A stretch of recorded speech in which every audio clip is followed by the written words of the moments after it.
অনেক দূরে পাহাড় ঘেরা এক জাদুর বনে বাস করত অনেকগুলো রঙিন পাখার পরী।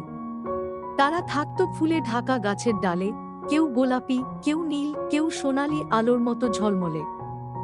সকালে রোদ যখন পাতার ফাঁক দিয়ে পড়ত, পরীরা জেগে উঠত পাখির কুজনে। তারা গোল হয়ে বসত এক বুড়ো বটগাছের ডালে, আর শুরু হতো গল্প বলা। একদিন পরীদের মধ্যে সবচেয়ে কৌতূহলী পরী, যার নাম ছিল তারা, সে বলল, চল আমরা আজ বনের সবচেয়ে গভীর জায়গায় যাই, যেখানে নাকি একটা ইচ্ছে পূরণ করা ঝর্ণা আছে।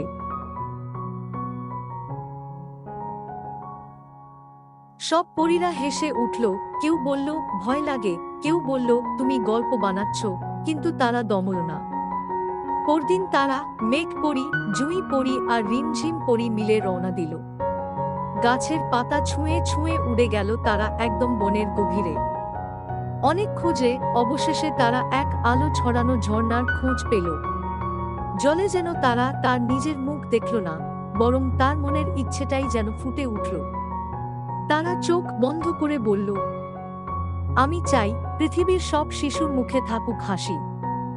ঝর্ণা থেকে একটা রঙিন আলো উঠল, আর তখন থেকেই সেই পরীরা বাচ্চাদের স্বপ্নে এসে ভালোবাসা আর সাহস দেয়। সেই থেকেই রাতের ঘুমে যখন শিশুরা মিষ্টি স্বপ্ন দেখে, তখন কোথাও একটা পরীর পাখা ঝাপটানোর শব্দ শোনা যায়।